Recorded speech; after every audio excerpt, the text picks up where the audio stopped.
समाजाचे आजचे मुलगे आहे आणि हे शिवराज दिवटे नाही आहे, हे दुसरा कोणी व्यक्ती आहे ज्यांच्यासोबत हे लोक मारहाण करत आहे. आणि असे रोज रोज, आणि शिवराज दिवटेसोबत जास्त मारहाण झाली त्याच्यासाठी मीडियावरती आला आहे त्यांचा मुद्दा.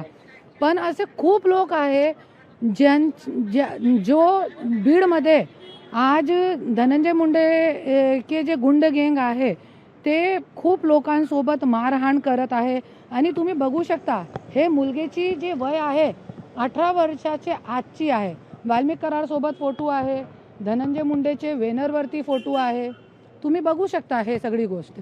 तो आज धनंजय मुंडेनी जे 10 वर्षमध्ये आज पदावर असताना, अपोजिशन लीडरवर पदावर असताना काय केलेलं आहे, आपले समाजाचे मुला मुलींना गुंड प्रवृत्ती में प्रवृत्त करण्याचं काम केलेलं आहे. आणि एक और मी देवेंद्र फडणवीस साहेबांना मी एक हात जोडून विनंती करते की जरी तुम्हाला खरंच एक गृहमंत्री पदाची लाज ठेवायची आहे तो तुम्ही एकच करा की जे आज बीडमध्ये तुम्ही हे गुंड गँग लोकांना शस्त्र, तलवार, हे जे बल आहे, जे पाठीमागचं बल आहे ते कोण देत आहे त्याचा तुम्ही शोध करा. आणि शोध करण्याची गरज पण नाही आहे, ते धनंजय मुंडे पुरावत आहे.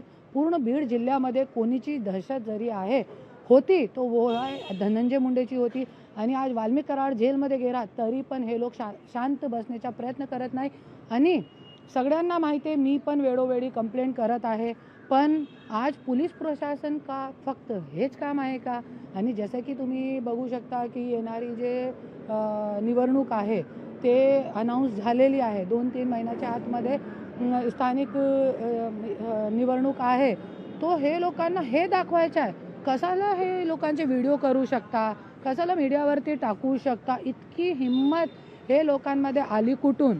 आणि मी तो एकच सांगते, जसं आतंकवादियांच्यासाठी सिंदूर नावचं जे त्यांनी ऑपरेशन केलेलं आहे BJPने, असंच बीड आणि महाराष्ट्रामध्ये जे गुंड प्रवृत्तीचे लोक आहे त्यांच्यासाठी तुम्ही डायरेक्ट एन्काउंटर घोषित करा, मोका लावा, एन्काउंटर घोषित करा. त्या पोलीस प्रशासनाला फक्त एकच काम आहे का?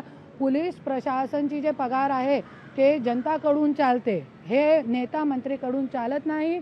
आणि जे फक्त हे धनंजय मुंडे सारखे आमदार मंत्री लोकांचे गुंडे सांभाळण्याचं काम करणार हे आपले जे पोलीस प्रशासन आहे त्यांच्याकडे फक्त एकच काम आहे का?